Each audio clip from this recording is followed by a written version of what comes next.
This is Two Chicks Talkin Flicks, where we review movies. Love them or hate them, someone's got to do it. So enjoy the show. Hi, I'm Sarah, and this is Two Chicks Talkin Flicks, and anything else that gets in the mix. And today I am here with Georgie. How are you today? I'm great. How are you? I'm perfect. I'm a little bummed out about this movie. Never saw it before. Made in 1995. I thought it would be fantastic. Seeing who was in the movie, but I was little underwhelmed. What about you? No, same. But I also made the mistake of watching it on election night, like not realizing it was election night. So like I was already kind of stressed. But yeah, no, I liked seeing some of the actors as like younger. Yeah. But definitely probably not one that I will go back and rewatch frequently as much as other holiday movies. Yeah, you know what's weird is that I know I've seen parts of this movie like on TV. I want to say probably like TBS, something like that. Always around the holidays. And whenever I saw it, for some reason I thought the movie was a little bit different. I kind of thought that Holly Hunter character was like the black sheep of the family, and she was coming to Thanksgiving and like hated it because her family was kind of against her.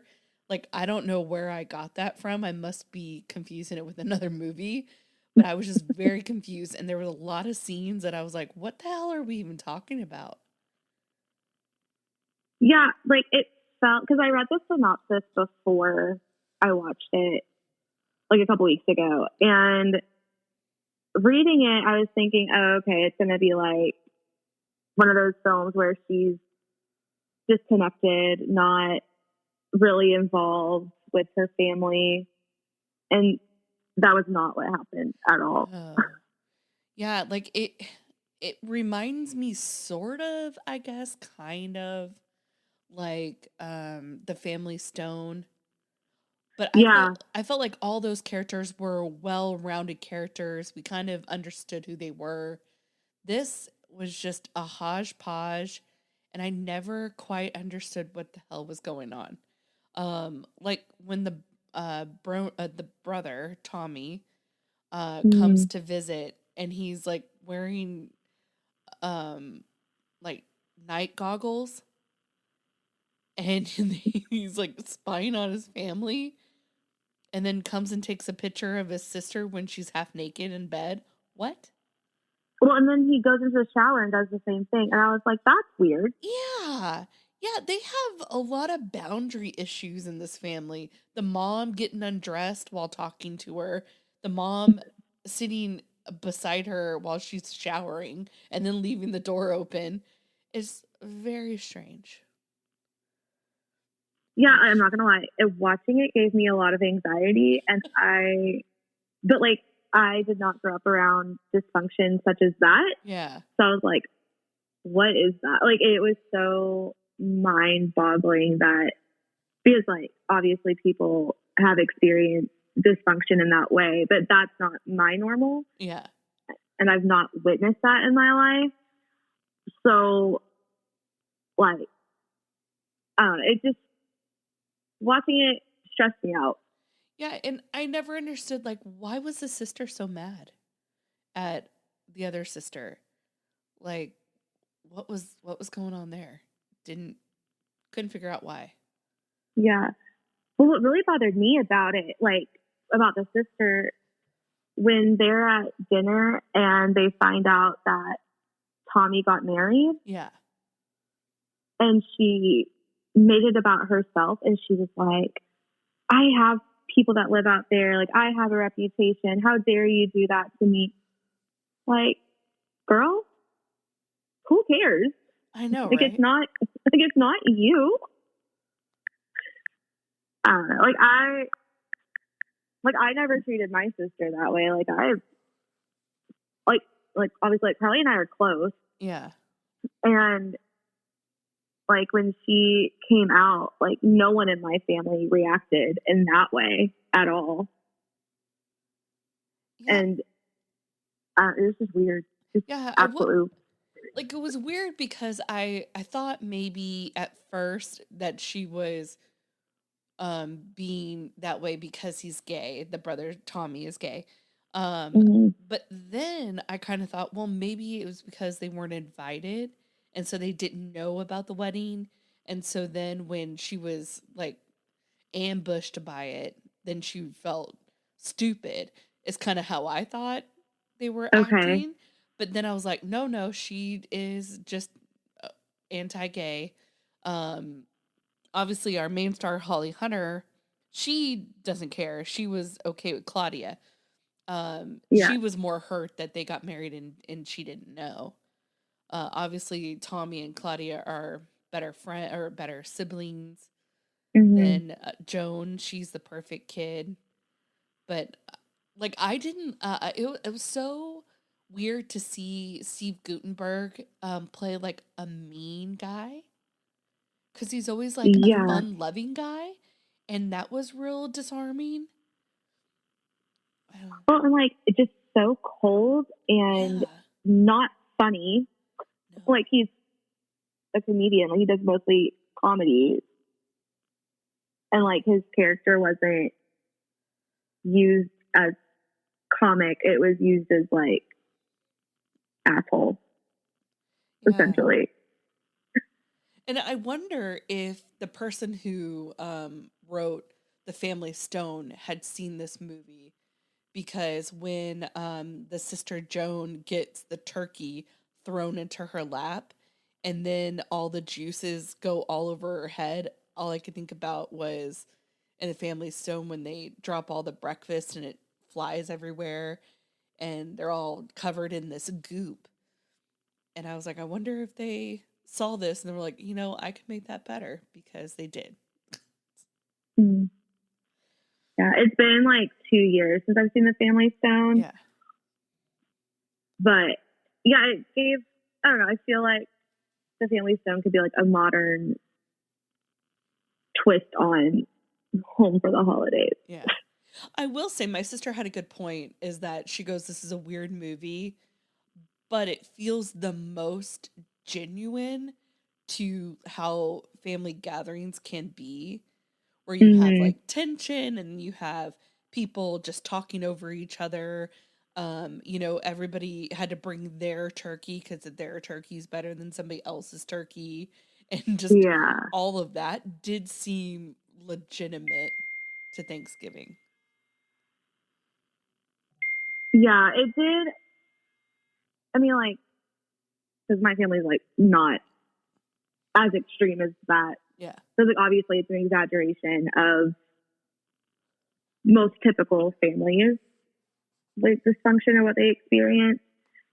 But like, I mean, there have been like some, like there's been situations where like we have holidays where we may like get in arguments or maybe because like some holidays are more stressful than others. Yeah. And like everyone just kind of feels it. But yeah, like it did feel authentic for sure. Yeah. Now, I know I've met your parents. Would they have left you guys at home alone when you were 16 to fend for yourself while they go out of town for Thanksgiving? No, because like the longest that Carly and I were home, like by ourselves overnight, was like 2 days. And that was because like my mom was in the hospital for like a medical emergency. Yeah. And then one weekend, like my senior year of high school, so we were like 17, almost 18. My cousin who is 3 years older than me, she was like 20, she was 20 turning 21 at the time. Like she stayed at our house over the weekend while my parents were gone. But like Carly and I were in and out of the house. Like Yeah. we were doing like school activities or going to work or, you know, like we're like, hey, like, we're hanging out with our friends. But she was like kind of there just like overnight to make sure that like we were at home and we weren't sneaking out or we didn't have people over. Like, but definitely, like, I can't imagine telling my mom, like, hey, I'm going to go have sex with my boyfriend while you're out of town and he's going to come over. I hope you have fun with your family. Right? Like, at first I thought she was in college. So that made sense. And I was like, okay, Mm-hmm. she can't get away. Maybe she has a work, and cuz that happened to me when I first moved here to Texas. It was just me and my mom, and my dad and my sister hadn't moved here yet. And my whole family went to Alabama, but I couldn't go cuz I had to work. But I was 18, almost 19. And so when I saw her, I was like, "Oh, she must be in college." And then her mom said when she was on the flight telling her brother on the answering machine, "I think my daughter's going to have sex with a teenager." And I was like, "Oh, that's not good." And then when they said she was 16, I was like, "She's 16? And you left her at home? Like, why wasn't she coming with you?" That's very weird. No, my parents would have taken us. Like, they would have been like, nope, we're all going. Yeah. Or we're all staying. Like, there's no option. Yeah, that was very strange. Um So what is a typical Thanksgiving for you guys at your house? So, my parents host it every year. We all get together. We don't really see my dad's family um, as much. Like my dad's family is dysfunctional. Like that film, like Home for the Holidays, like their family. Um, so and they're all spread out all over the country. So we don't see them. So it's just my mom's sister and her kids, and then their spouses, children. Um, so there's about 20 of us that gather, and we have the football game on in the background, and we sit down to eat between 3:30 and 4:30, and then everyone's home by 11:30, 12.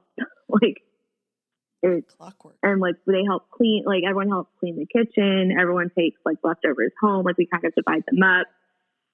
We play a few games. We play categories, and that's where our dysfunction shows through is categories or spoons. Like we're not allowed to play spoons because we get a little violent. Mm-hmm. And we cuss each other out and yell at each other over categories and fight over the rules. But yeah, like it. I feel like our Thanksgiving is like really mellow, like typical turkey dressing. We have like 2 desserts.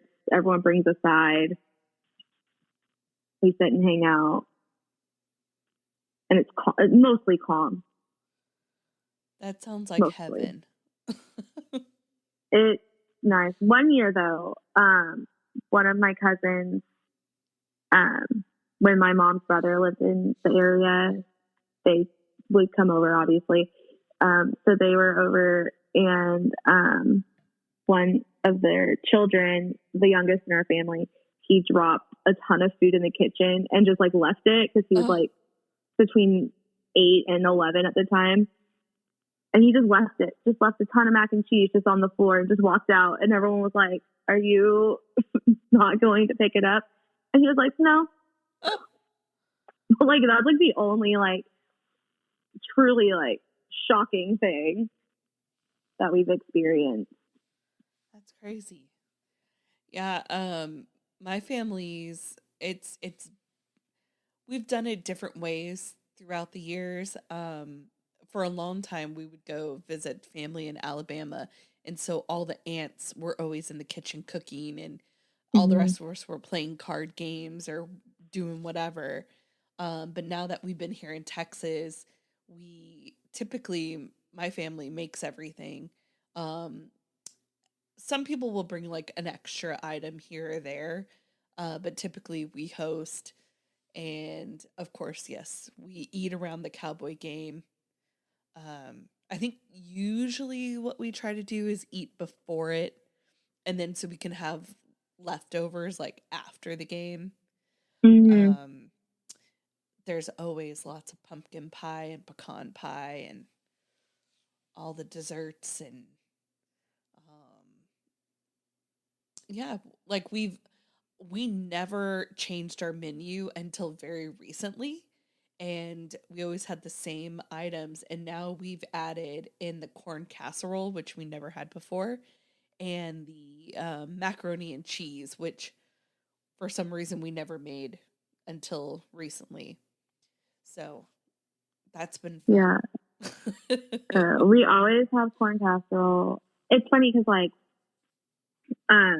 obviously, as like we all grow up and get married and do our own thing, like like my boyfriend like lives in Azle and his family lives in Alabama, and he has family in San Antonio, and they travel a lot for the holidays. So I know that like in the future I will not be around for as many holidays. Oh, yeah. But like as we kind of travel and end up doing our own thing, our party size gets a little bit smaller, but no one changes the menu. And my mom gets so frustrated with it every year because she's like, oh, we really need to have a smaller menu next year. And then we sit down, we plan it out, and my oldest cousin's like, well, we have to have the corn casserole. And my mom's like, you got to make it. And she says, okay, but my husband's making mac and cheese. And we're like, you got to pick one. She's like, we're not picking one. We're doing both.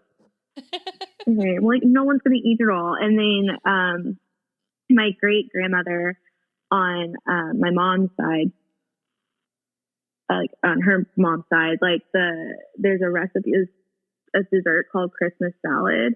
Ooh. Nobody eats it except for like 2 people in my family because it's like cherry pie filling, shredded coconut, condensed or Eagle brand, like the sweetened condensed milk, yeah, pecans, cool whip. It's so so like gross. An ambrosia salad. Yeah. Kind of.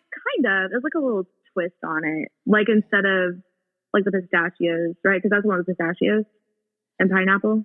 Yeah, I think right? So. Something like that. Yeah. It's like cherry pie filling and coconut. And it's so like nobody else in my family eats it except for my mom and one of my cousins. And that's it. That's so funny. But we have to have it every year, even though nobody eats it. We have the same thing. It's this Jello salad, and it's at the bottom layer is lemon Jello, marshmallows, and I think sometimes crushed pineapple. You like mix together. And Miraquip, and then you put in the fridge, and then a few hours later you put the lemon lime Jello on top, and we always make it, but no one ever has room on their plate for it. So then they don't eat it, and then they'll eat it kind of later, but it's usually like a small piece because they want to have the pumpkin or the pecan pie. And then we just have this green Jello for days. And we're like, why do we keep making this? And so I think a year or 2 ago, we didn't make it because we're like, like people say they like it, but they don't eat it. One of the things that my grandma always made was this cinnamon applesauce Jello thing. It's like Red Hots and cherry Jello, and instead of using a cold cup of water when you finish making the Jello, you put applesauce in there, and so it's like spicy applesauce Jello stuff. It's really good. Not a lot of people eat it, but I'm making it this year because my grandma is here with us this year, and I like it and she likes it, so we're having it. So, hello.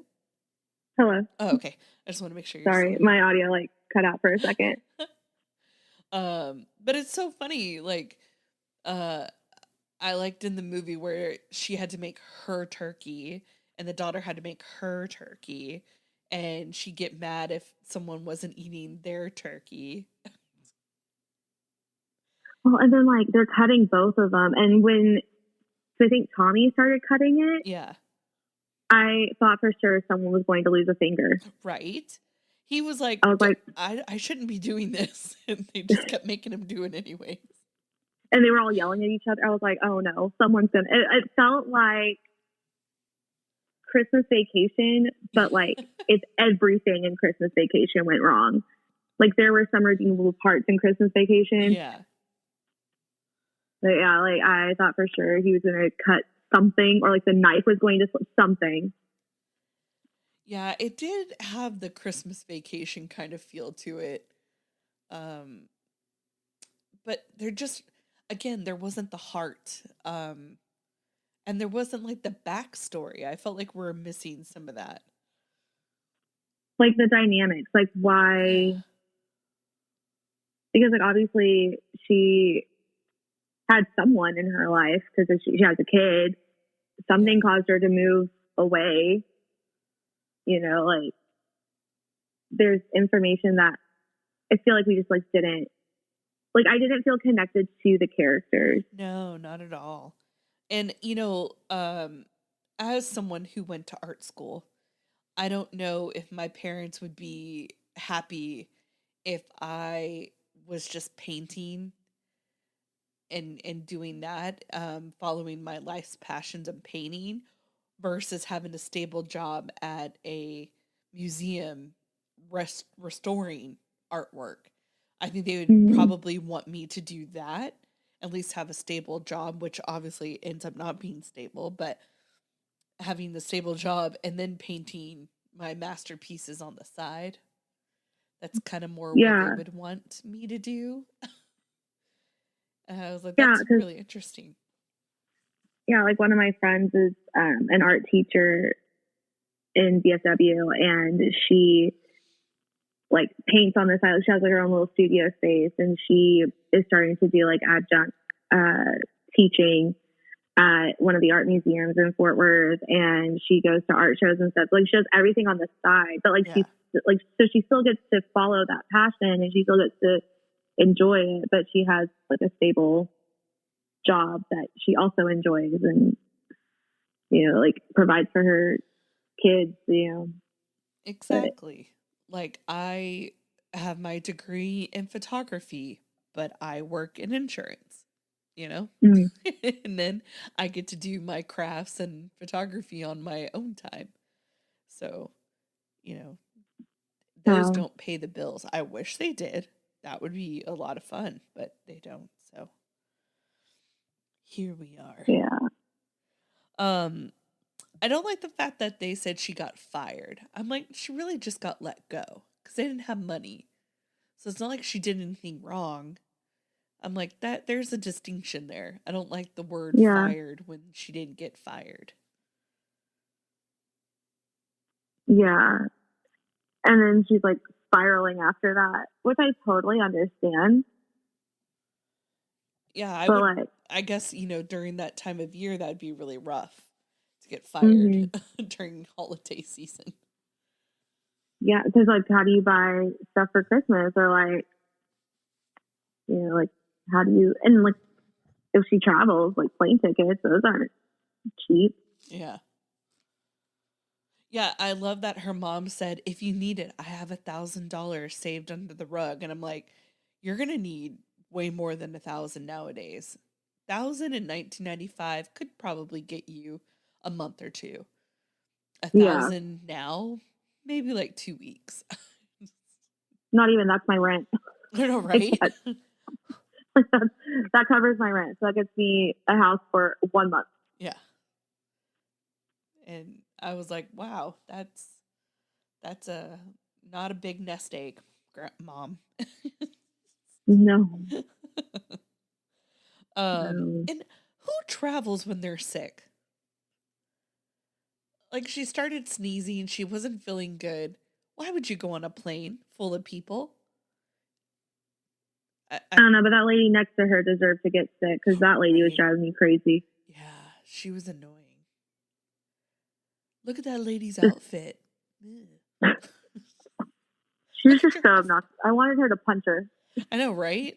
It was very weird.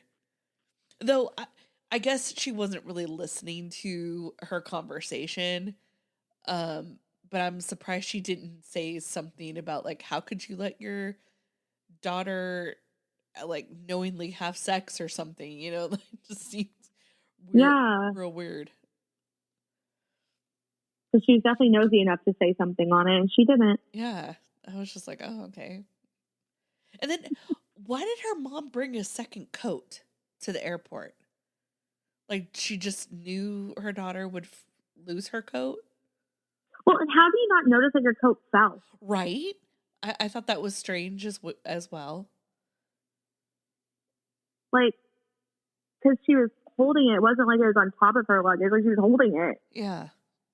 And, you know, I think that is where my idea of how this movie went. When I saw her in that big puffy jacket, for some reason, I was like, oh, she's down on her luck. When I saw it, you know, just like a few scenes here or there before.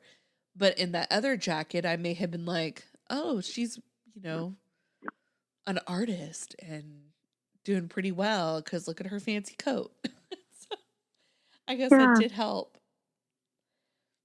But who brings a second jacket? That was very weird to me. Maybe she just knew. Maybe like mother's intuition. She just knew that her daughter didn't have a jacket. I guess. I was just like, that was real strange. You always travel around with two coats. Very odd. I mean, I don't, but me neither. More power to her. Let's see here. Oh, and there was a girl on the phone at the airport, and she had ice skates around her neck. They're not going to let you just go on a plane with ice skates around your neck. That's a weapon. It was also the 90s. It was pre 9/11. True, but I feel like even then, that probably would have been a no-go. Yeah. Like, where are you going to store them? That wouldn't be your carry-on, right? I don't know. I mean, be a waste of a carry-on. Yeah, for sure. Unless you put all your items in the boot of the skate. Yeah. But I was like, oh, who does that? I found it weird that Tommy would bring home someone that was not his spouse. Yeah. Yeah, that was weird too. And I do remember when I saw Tommy and I saw his friend, I was like, oh yeah, I think the brother's gay. And I was right on that, but for some reason I went through 3 different emotions. I was like, okay, that's his partner, and they don't know that he's gay. And then I was like, oh no, they know he's gay and they're asking about Jack. And then I was like, oh, maybe he's bi, because I could feel like he had something with the sister. And then I was like, oh, he's straight. Okay. Yeah, like I just thought that was weird because like why would you bring some rando but like not your spouse? Yeah. Well, like why is your spouse at home like hosting all your friends, and why do you have this guy that works for you with you? I'm guessing it's because he heard her message.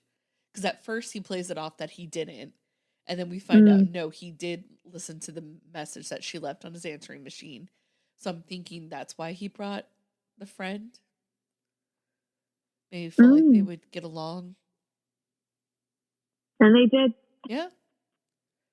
I liked when I thought the friend from school, or not the friend from school, the enemy from school would show back up again.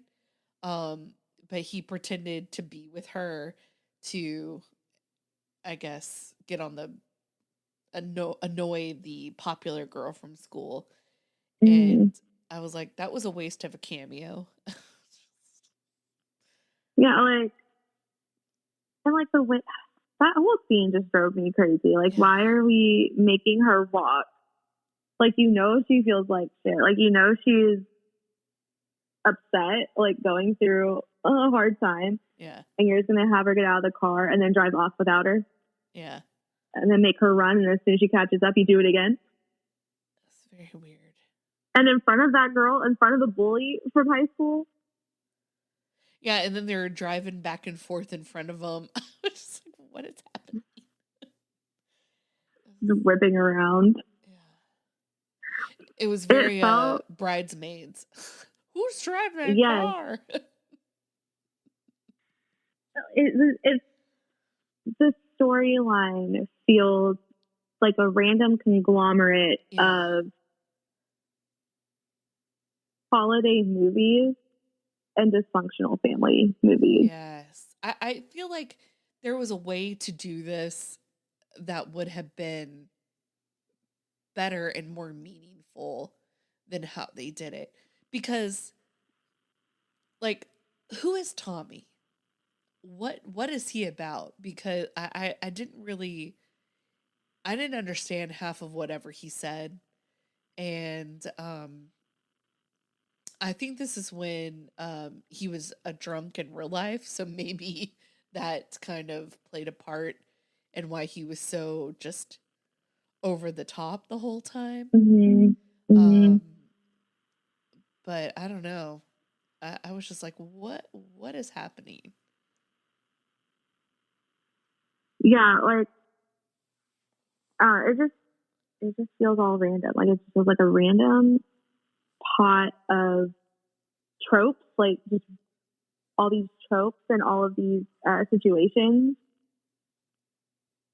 that, like, if you were to just pick one, you have a film. But this is, let me see what I can just throw together. Yeah. It like almost like a dare. Like, I dare you to write this movie and I dare you to sell it. Okay. Yeah, like it's well, and like Yeah. the aunt. So did she have a crush on her sister's husband? That's what I thought. But I also thought that she was just kind of like Crazy. in the stages of dementia, maybe. Could be. Like, Could be because because she it was weird. was visualizing, like, they had that super weird montage at the end Yeah. where it showed like all the family, which I thought that was like, that felt out of place. Uh-huh. Like had we started with that and then kind of like ended with that, that might have bridged the gap, or started with, you know, some families are like this, some are like that, some, you know, you only remember a memory, and I don't know, it would have made sense. But to just do this weird thing at the very end felt really out of place. Yeah. And then like each like set change, quote unquote set change, where they put like, oh, the family, or like just a cue card for it. Like, I thought that was different. Yeah. Not necessarily odd, but definitely different. And I feel like it did not match the vibe of the film. Yeah, because it was a very when Harry met Sally, I feel like they do that. They have like the cards in the breaks. Yeah. And it I do like that idea. I just don't know if it was executed super well. Um Because Rob Reiner did it well. yeah. They did it like, and Nora Ephron, like, they did it well when they produced that movie, when they directed that movie. They did it well because it was broken up, which I can talk about when Harry Met Sally all freaking day. But when they broke it up, they put like the real life couples in between Yes. those breaks. So you're getting vignettes of like true love stories Yeah. in between the time gap in Harry and Sally's lives where they're connected, not connected. Yeah. But this made it feel choppy. It wasn't a smooth transition, it was a choppy transition. Right. Agreed. I've seen it done real well in He's Just Not That Into You as well, when they Mm-hmm. would like have the different vignettes, and it can work. And I think that's when they could have used the montage at the end to kind of like fill in something for us. Because it was just all very helter skelter. Mm-hmm. And Mm-hmm. I don't like using the word hate. Um, but if I never have to watch this character ever again, I would be okay with that. The daughter, the youngest little girl daughter, Brittany, Mm-hmm. I wanted to strangle her just a little bit. I wrote down, let me see here in my notes. She said some things, and I was just like, really? You're an asshole. Where was it? Oh Lord. So they're in the kitchen and they're getting stuff together, and the little girl was like, um, I made this, and this is so great because I made it. And I was just like, what? Just I don't remember what it was. It was just real weird. And then the little girl, isn't it perfect what I did? And I was just like, that's an odd choice of something to say. And then she was like yelling at her, or not yelling at her aunt, but like talking to her aunt and being real weird and bratty. And she's like, can Mm-hmm. you go away? I need to talk to your mom. And she's like, how dare you talk to me that way? Like, you're 10. Yeah. Bye. Yeah, she was just annoying, and she would just be talking when adults are talking, and I'm like, this has nothing to do with you, kid. Get out of here. Yeah. Well, and it felt like the kids were unnecessary. Like, it felt like they were just there just to be there. They didn't really have, like, you didn't really see the grandparents interacting with the grandchildren. Yeah, no. And, like, even their parents weren't really interacting. Like, they were just there. They just existed in this space to show, like, oh, yeah, we're a family. We're having Thanksgiving dinner together. Yeah, it was kind of like, why did they have Claudia have a daughter? Like, she was unnecessary. She could have had a Mm-hmm. friend dropping her off at the airport, or her ex, or any number of people besides her daughter who wasn't even a part of it. And what was this whole jellyfish or angelfish thing? Okay, they saw an angelfish once. Who cares? Why do you keep bringing it up? It's very weird. No, it just, like, it, yeah, no, there was no connection between Oh, the characters. Like, they're, like, the characters feel disconnected from each other, and then the characters feel disconnected from the audience yeah. because Leo was there's, probably the best character, I think. mm-hmm. You know. Well, I'm like, I have seen Dylan McDermott in, like, American Horror Story, like his later stuff. I've not seen a young Dylan McDermott, and it was nice to see. Not bad to look at. Right? Very attractive. Love that for Mm-hmm. him. Um, I usually love Robert Downey Jr., but he's not the Robert Downey Jr. that we know nowadays. Mm-hmm. He is the obviously coked up, drunken, uh, Robbie Downey Jr. in this movie. Um, I like that Yeah. he was sassy, so they brought some humor to it. And I like the connection that Tommy and Claudia have, but I feel like they didn't really explore that. Why did the brother in law hate them so much? Why was the sister so against everything? Why was her daughter such a little bitch? Just it was all very weird. And the parents, they kind of seemed like they were getting a divorce, but the dad loves the mom, and the mom always seems kind of odd. Like maybe there's parts that were cut out and the dad was dying, because that's kind of how it seemed. Like, you need to take your Mm-hmm. pills. Maybe there's something going on and he was having a heart attack, before, and she's real worried about him, but none of that was ever said to us except for take your pills, and they're like, what's wrong with you? And he's like, nothing. Okay. Yeah. Well, like, this sister was like, I'm the one that's doing everything. I'm here. But, like, I totally understand. And that's totally valid.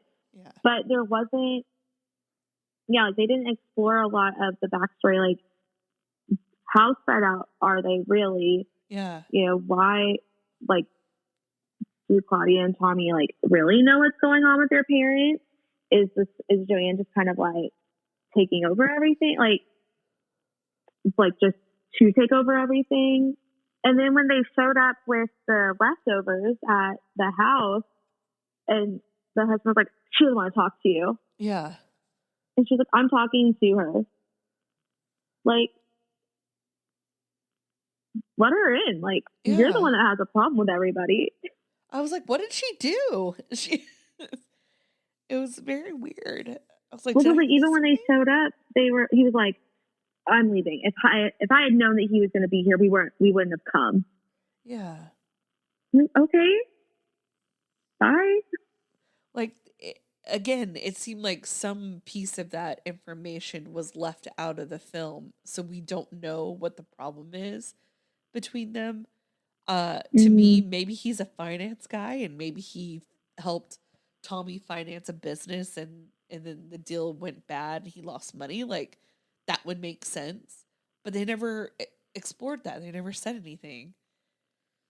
So it's just hatred. Just the homophobia. Yeah. Yeah, hatred for like no they reason. literally just talked about the homophobia and that was it. Yeah. Like I would understand if Tommy hated him. That would make sense. But you know, he doesn't, even though they clearly don't care about his lifestyle. So it's just like, all right. It's weird. I mean, like, it doesn't affect them. Just let him live. Yeah. Just let him do whatever he wants. And so she's in Chicago. Where's the parents live? See, that's what I was wondering. Is like they didn't say where she was traveling to. Like she was just on a plane for a few hours. But like sick.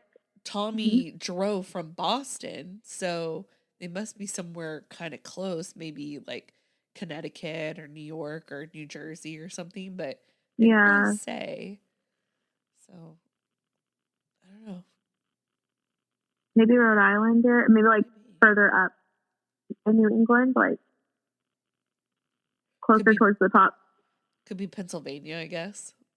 I think it was the Eagles game that was on. So, I don't know. It was just a little crazy. At the very end I put they all ended happy? Question mark. I don't know. I mean, were they? the couple is the new couple. They're happy, I guess. Everybody else, it's all up in the air. I don't know. So, like, how do you go home from that? Like, how do you go home after meeting someone who works for your brother in a different city, a different state? Yeah. And you're going home to your daughter who is probably no longer a virgin because her boyfriend is growling at her while she's on the phone. Yeah, that was weird. But that was weird too. Like, why even have that? Yeah, I don't. Again, it would have made sense if she was like in college, and you know that was her college boyfriend. She was going home with him for college or for Thanksgiving instead of going with her family. That would make sense to me. But at 16, that does not make sense to me. I'd be like, why aren't you with your parents? If I was his parents, I'd be like, why are you here? This is weird. Yeah. Like, I don't even remember spending holidays with my high school boyfriend. Yeah. Like, because we were 16, 17, 18 years old, we were dating. And, like, we didn't spend the holidays together because we were children. Exactly. Like, I spent the holidays with my family, and he spent the holidays with his. And all of our friends spent the holidays with their own families. Like, we weren't together, hanging out. Yeah, I don't know. This this movie, I think it could have been good. But I honestly I can't find one scene that I really liked. Yeah, I will say I did some research because I like to read I'm the type of person that will sit there and read the Wikipedia pages on movies, or like read like the Reddit, the subreddit of movies, like Reddit threads of movies. It does have a cult following. Like, really, it's like Rocky Horror Picture Show, but smaller scale, pretty much. But like the amount of like this movie, like people like it. People watch it all the time. It's like, so oh yeah, this weird. is my favorite holiday movie. I mean, how is that your favorite holiday movie? There's so many others that. Yeah, I need to interview them. Like, who are these people? Mm-hmm. Did you see the same movie we did? Was your family going through some kind of destruction when you watched this? Like, what makes you like this movie? Because like I don't find any comfort. Like I did not. The scene where they were at dinner really stressed me out because there was just like a lot of negative energy. Yeah. And I was like, how could someone, like, I would have just gotten up and left if that was at my family's dinner. Right. Like, I would have been like, okay, I'm leaving. I don't have to sit around and listen to this. Yeah. Like, the sister and the husband just sat there still, like, listening to their family argue, and they're, like, having this fight. Like, I would have left. If someone threw turkey on me, I'm out. I'm gone. Right. Or at least I would go change, shower, borrow some clothes. She just wanted to sit in it. And then complain about sitting in it. Yeah. Like, he didn't do it on purpose. And then the dripping on her was by accident. Though I feel like they could have just put the turkey, pulled it to the front, put it on the table instead of going over her. But I don't know. It was very strange. Yeah. Well, like, and the mom like got up and left. Like, she just walked out and sat like in the pantry or something. Like, locked herself in it. Very weird. And Claudia was the only one that went and checked on her. I have no words for this movie. It was so weird. There's not a lot of Thanksgiving movies to choose from. So I was very limited on which ones we could pick. Well, I will watch the Charlie Brown Thanksgiving special over this any day. Right? I didn't even think about that one. That probably would have been a good one to do. That's about community, getting together. Everybody has a seat at the table. This was kind of like, why did we invite you to the table? Mm. Well, yeah. Hopefully neither one of us have a Thanksgiving that's like that. That's wild. Like, we had COVID in November of 2020. Yeah. Like, I got it. I don't know where we got it. Like, I was working at a school. Like, I was my first year teaching, and I had students in my classes. Like, they had to quarantine, like, my entire class. But 4 of us had COVID, like, 2 weeks before Thanksgiving. So our, like, 14 days was literally the week of Thanksgiving. We could get out of, like, quarantine and all of that. And we told everybody, like, hey, like, we have COVID. And everyone's like, we're having Thanksgiving dinner regardless, and we're going to be at your house. So don't worry about it. We're all going to be there. We were like, well, we already had it. So we got the antibodies. We're good. But, like, everyone else was just like, they were willing. They were willing. Wow. We did not invite them. They said, we're doing it. And my mom said, okay. Like, as we're recovering, like, because we had, like, the brain fog, we had like the COVID lungs. Like, I had the exhaustion really bad. Yeah. And like the exhaustion lasted from, because like I didn't have any symptoms when I had COVID. I had a fever for 1 day. I lost my taste and smell for like 2 days. Oh wow. And I had a scratchy throat the night before I tested. And like that was it. Like, I didn't have any other symptoms, but I had everything else after. And so like everyone else, like my dad was super, super sick. My mom was really sick, and my aunt had it really bad. And they, like, my cousins were like, no, like, we're still having Thanksgiving dinner. And Carly and Daisy are like, yeah, like, we'll come over. And But like, because Carly would bring it, like, Carly brought us our groceries and she refused to come inside. She's like, I'm not coming inside the house. I'm standing outside. She's like, here are your groceries. Have fun. Do not open the door until I leave. And we were like, okay. But yeah, they were so wanting to come over and hang out. So maybe my family's just like oddly close and they just really want to be around us all the time. I don't know. Yeah, it's kind of funny. That's when I had COVID the first time as well, was right around I went and voted. So I know it was before, like I couldn't do Halloween at work. So it had to be before Halloween, but they must have opened the voting early, because I went and voted, and a girl that had COVID, that we didn't know had COVID, went out like the day or two before me. And I had touched some papers that she had brought me. And then like a day or two later, we found out she had COVID. And I had gone and voted, because this, was the last time we voted until this past time. And this guy that was working the voting took his mask off and coughed right next to me, like in my face.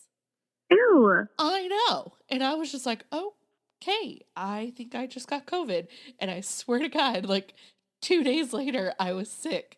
And I was like, you've got to be kidding me. And I had like I just had like a really weird cough. It was like the strangest cough I've ever had in my life. I started like, it's like I swallowed water wrong, and I had that kind of cough. And then it got like progressively worse for the next like 30 minutes. By the time I got home, I had body shakes. And I was like, I told my sister, I was like, hey, I'm going to bed. So I went to bed. The next morning, I woke up and I was like, oh, I'm pretty sure I have COVID. And I did. And I lost my sense of taste and smell for like a week or two. I had a really bad back pain, which was weird. And that was like a thing. I had this weird, like, tingling in my nasal passage, and it went all the way to the back of my head. Oh my gosh. Yeah, it was super strange. I had that for like 24 hours. And then after that, I just would get exhausted really quickly. So, like, if I picked something up or started to clean or whatever, I would have to like sit down and take a break because I got too exhausted. But the second time I had COVID, it was way worse than the first time. But it was different symptoms. So, very strange. Yeah, the second time I had it was worse. Yeah. And I haven't. I think I've had it 3 times. Ooh. But I mean, like, I work in education, so I'm around germs every day. What do you teach? Middle school, 8th grade. Oh, God. That's awful. Yeah. I actually just saw a TikTok yesterday, and it was this teacher asking her 8th grader questions. And she asked him, when was 9/11? And he said, 9/11, 2011. And she's like, okay.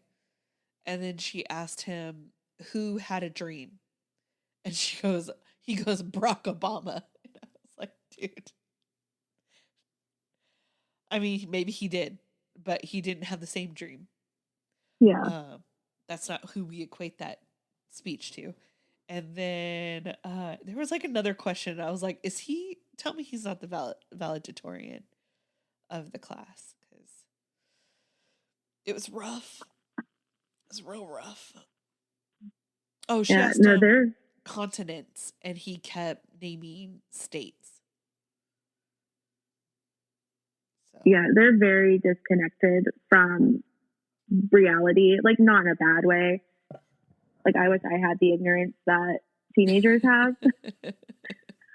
But they are, like, they're very disconnected and very involved with themselves. Yeah. And, like, because, like, I was born in 95. So, like, I'm not even 30. And my students will be like, oh, my gosh, Miss, like, you're 40 years old. And I'm like, no. And they were like, were you alive during, like, they've asked me if I was alive during the Civil War. Because we were reading a speech from Chief Joseph about, like, how President Lincoln tried to remove the Nez Perce tribe from Washington or Oregon to Idaho, and he didn't like that, and so they sent in the troops to fight against them. And I asked my students, I was like, okay, so it was 1863 that this happened. Like, what big thing happened around that time? And they were like, World War II. I was like, no. They're like, weren't you alive during that? And I was like, no. Like, oh, it was the Vietnam War that happened during. You were alive during that too. And I was like, no. Like, they have no perception of time. Yeah, you weren't even alive during Desert Storm. Like, the only wars that I've lived through were the Middle Eastern wars. Yeah. And that's just like the later end of it, like not even the beginning of it. Yeah. So I was like, what is wrong with y'all? You were born in late 1900s. Yeah. And they think I was born in the 1800s. I'm like, do we know how to count? Oh, Lord. Yeah. It amazes me. I'll watch teacher TikToks and I'm just like, oh, God, we have so many problems. And it all stems from these dipshits. It's interesting. Well, see, my friend says it's not their fault. And I'm like, but it kind of is. And I go, they have access to all the information in all the world. And they don't use it. They use it to, like, find the new dance trend or the new song that they like. But they don't use it to, like, find information that we all know. How to hang up a phone.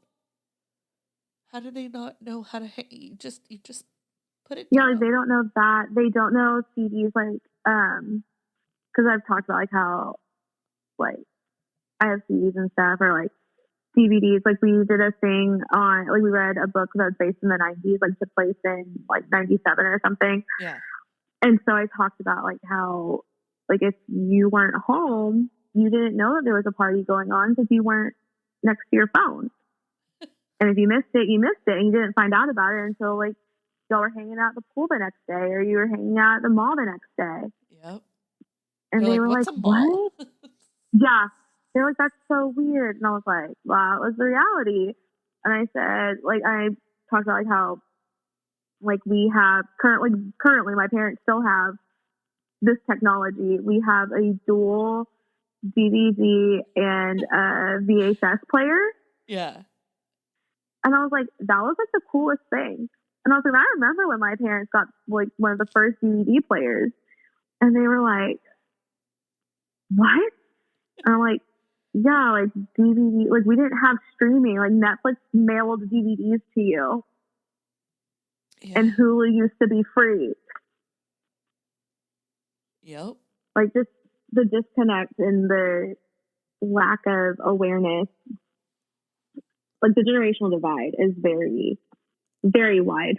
God, I'd blow their minds. We still have an individual DVD player and VHS player currently. And Carly and I used to fight over our VHS player because we had, like, one that had, like, it was built into the TV. Yeah. And we would fight over it. Like, we were in late high school and we were fighting over this thing. Like, this was, like, in 2011, 2012. Oh, wow. Fighting over this little TV because we wanted to be able to watch our tapes. Like, we wanted to be able to watch our videos. Because not everything was on DVD. Like, exactly.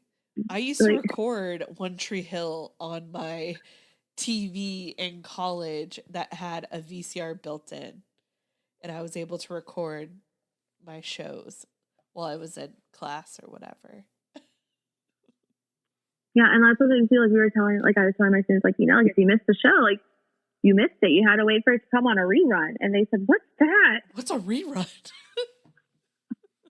Because they have everything can be handed to them. Yeah. And they do not take full advantage of anything whatsoever. No, they do not. I remember watching a TikTok. It was sometime, I think, towards the end of the school year last year. And a lot of schools have started where they take up their phones so they don't have access to their phones while they're in class. And so they thought they came up with writing notes to their friends. They were like, oh, I'm going to write on a piece of paper and pass it to my friend in this class. And they like decorated the page. I'm like, you should see my stack of notes I still have from high school. Thank you. Like I used to shove notes, like I would write handwritten notes in class. I would shove them in lockers, like in high school, like to my friends. Yeah. Or like in middle school, like that was a thing. And like students, like I picked up a note during homecoming because for some reason middle schoolers have homecoming in my district. I don't know why we do it. Yeah. But it was right before homecoming, and my football players were writing notes back and forth to each other about a girl in my class because they wanted to hype each other up. Because one boy was like, I don't know if I should ask this girl out. And the other was like, no, you totally need to do, like, this is what I heard on the locker room. Like, this is what's going on. And I was like, why are y'all passing notes back and forth? Like, and they're not sneaky. They don't know how to be sneaky about it. No, they don't. It's like my dog. She'll go grab something that she knows she's not supposed to chew, and then she'll come and bring it in front of us and chew on it. Like, I can see you. Stupid. Yeah, mine does the same thing. Well, is there anything else about this movie that you want to talk about? I give it a solid 2.5 stars. Well, actually, I was going to ask you to rate it, so you give it a 2.5 stars. I will give it 3 out of 10. Look how perfect I made it. Because that girl was Brat. Okay. So, well, hopefully we're saving other people from watching this movie. Though, I kind of feel like they should watch it just so they know the pain that we went through watching this. I think it's a cultural experience. Like because it's such a big cast. Like you have Dylan McDermott, Robert Downey Jr., Holly Hunter, like all these people, Claire Danes. Yeah. Like I think it's worth seeing for like context and like, 30 years ago, and seeing these younger actors like in these B films that, before they, became Marvel stars or Disney stars or, in scary TV shows. Like, it's really funny. I just realized Claire Danes is in The Family Stone. She plays the sister. I need to rewatch The Family Stone. I watched it like 2 weeks ago. I think that's why it's so fresh in my mind.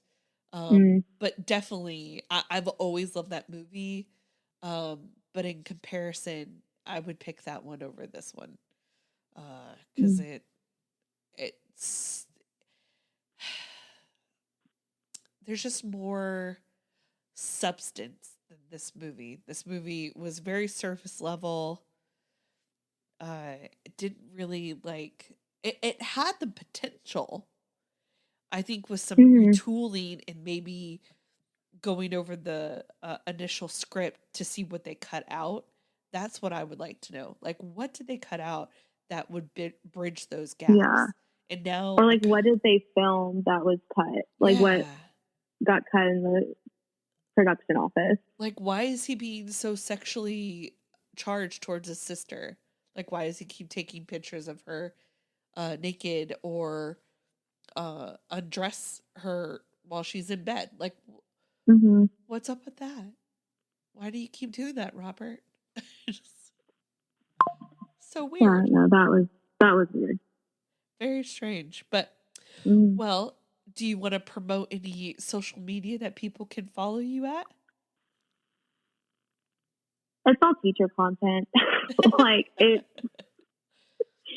like classroom tours and word walls and anchor charts that I made, and like I'm coaching, so like our games that we go to, like we did we have cheer competition in a few weeks, so like it's all teacher content, nothing really interesting. Well, that's okay. You guys can follow me at Two Chicks Talkin Flicks on all platforms. And until next time, toodles! This episode was produced by Two Chicks Talkin Flicks. Music was produced by Michael Giovanni. If you like this episode, please like and subscribe. If you'd like to be a part of the show, have a movie suggestion, or just want to give us some love, you can email us at twochickstalkinflicks@gmail.com. Thanks, guys. Toodles.